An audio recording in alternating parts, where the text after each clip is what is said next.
Hello everyone, welcome to Clear Perspective. I'm Serene. On Tuesday, October 26, the U.S. Federal Communications Commission, FCC, voted to revoke the authorization for China Telecom U.S. subsidiary to operate in the United States due to national security concerns. The decision means China Telecom Americas must discontinue U.S. services within 60 days. China Telecom, the largest Chinese telecommunications company, has been authorized to provide telecommunications services for nearly 20 years in the United States. The FCC's statement said, promoting U.S. national security is an important part of the Commission's responsibility to promote the public interest. Today's action fulfills this mission to protect the nation's telecommunications infrastructure from potential security threats. In April 2020, the FCC warned it might shut down U.S. operations of 3 state-controlled Chinese telecommunications companies due to national security risks, including China Telecom Americas, China Unicom Americas, Pacific Networks Corp., and its wholly owned subsidiary ComNet LLC. A China Telecom America spokesperson told Reuters, quote, "The FCC's decision is disappointing. We plan to pursue all available options while continuing to serve our customers." For now, it seems that their hopes are going to fail, and China Telecom Americas will undoubtedly be kicked out of the U.S. Then the European Union will likely follow and remove China Telecom from the EU. It is worth mentioning that on Tuesday, October 26, President Biden officially designated Jessica Rosenworcel, who has been acting FCC chair since January, to be the permanent head of the telecommunications agency. On her first day, Jessica Rosenworcel immediately targeted the overseas penetration of the CCP, which shows that the Biden administration is following former President Trump's policy on the issue of the CCP. The FCC is an independent agency of the United States federal government that regulates communications by radio, television, wire, satellite, and cable. Because the FCC is an agency of the U.S. federal government, it strictly follows government policies. Last December, FCC launched a proceeding on revoking China Telecom's authorizations. China Telecom had a chance to present its arguments. After 10 months of appealing, it still got kicked out of the U.S. The FCC gave 6 reasons, which could be summarized into 3 points. First, China Telecom is owned and controlled by the Chinese Communist Party. Second, as the relationship between the U.S. and China deteriorates, it becomes a national security concern. Last but not least, over the last 10 months, China Telecom failed to convince the FCC that it does not pose any threats to national security. So, what services does China Telecom provide in the U.S.? They sell SIM cards, cell phones, and provide services like streaming, internet, and cloud services. They focus on the Chinese Americans' niche market. China Telecom serves 4 million Chinese Americans, while there are 5 million Chinese Americans in the U.S.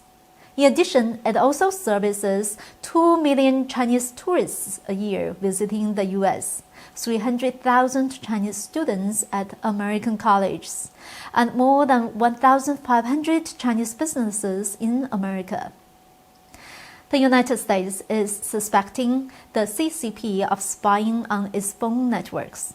For the 4 million Chinese American users who purchase China Telecom's phones and services, their phone calls are compromised. The CCP can spy on their conversations at any time. Therefore, the U.S. had no choice but to drive out both China Telecom and China Unicom. China Mobile wants to enter the U.S. telecommunication market, but the FCC denied its application. Now, all the 3 state-run Chinese telecom companies are out of the game. Pacific Networks, Huawei and ZTE are also getting chased away. The government is mandating carriers with Huawei or ZTE equipment to rip and replace that equipment. And some tech companies are also getting kicked out of the U.S. The U.S. is essentially trying to remove the CCP from its telecommunications industry. This is the new U.S. national policy.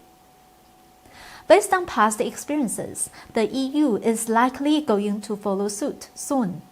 The CCP-controlled companies won't have a future in the American and EU market. Phoenix TV will probably be the next target of the CCP, according to a media lawyer who is familiar with the FCC. Phoenix TV, which has ties with the CCP, has been trying to enter the U.S. market. They have tried different ways to get what they want. In 2013, Phoenix TV bought a radio station in Southern California.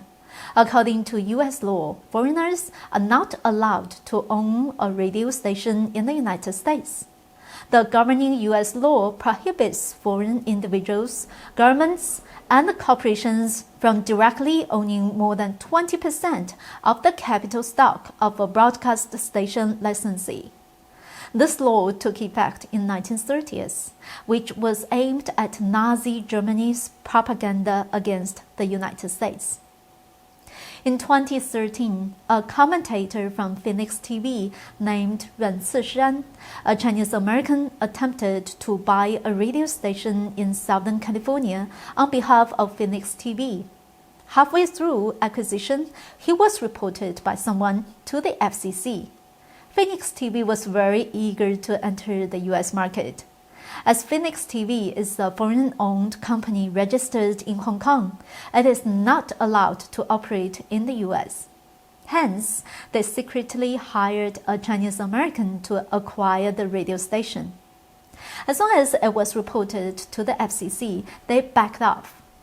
Then in 2018, they made a second attempt. This time, the buyer was a company called H&H, based in East America. H&H is a company that had nothing to do with broadcasting business. This company bought a radio station with 77,000 watts on the U.S. border with Mexico. 77,000 watts is a very powerful radio station. The average radio stations in the U.S. has only 10,000 watts. This Mexican radio station can cover all of Northern and Southern California. Again, they were reported to the FCC. In the end, the FCC did not grant a license to the station. In 2015, Reuters did a very detailed report in which it found that China had bought 33 radio stations in 14 countries all around the world. The acquisitions were all done through a third party. In the United States, there were more than a dozen of such radio stations. At that time, the FCC's attitude toward this was that the government would not launch an investigation until a complaint was received from the public. In other words, if FCC did not receive any public complaint, they will do nothing. In the United States, the government is not the police. It does not have to conduct surveillance throughout the United States. So, if there are no complaints, nothing needs to be done. In other words, as a citizen of the U.S., when you see a threat to national security, you need to help the government collect information and alert the authorities.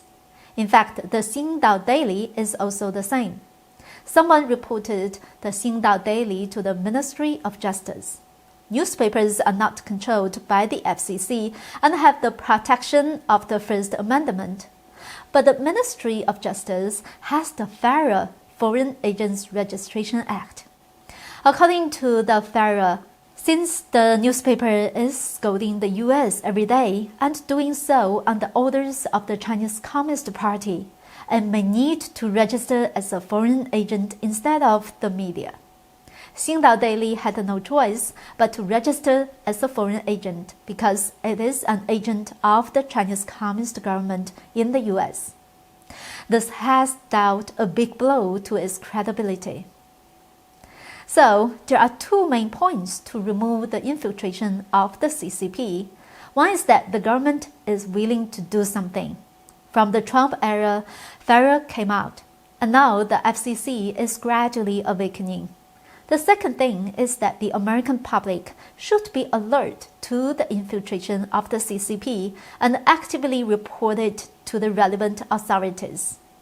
Now that the power of the CCP is in full ebb in the U.S., it is a good time to expel the CCP. The Chinese Communist Party is really corrupting the United States. If we let the CCP infiltrate and propagate in the U.S., the CCP is using the freedom of the United States to defeat the United States from within. The CCP can do everything in the U.S., and it has ways to infiltrate its influence. There is another news related to this topic. The FBI raided the Florida office of Pax Global Technology on October 26. The FBI in the US and the MI5 in the UK are tracking payment processing terminals provided by Pax Global that were used to deliver malware and could also be used to launch attacks and collect information. In a statement, the FBI said it is executing a court-authorized search. No further details were provided. Two other major financial providers, one in the US and one in the UK, have begun pulling their payment infrastructures away from the Pax terminal. According to Pax Global's self-description, it is headquartered in Hong Kong with R&D and operations centers primarily in Shenzhen, China. It also has subsidiaries in Florida, Milan, Italy, Korea, Japan, and India. Pax Global is a global provider of electronic payment terminal solutions. Its payment terminals, POS, are distributed in more than 100 countries worldwide, with a total shipment of over 60 million units to date. Moreover, the three major U.S. retailers, Home Depot, Best Buy, and Lowe's, removed 2 brands of Chinese surveillance lenses from their shelves. That's all for today. I hope to see you next time.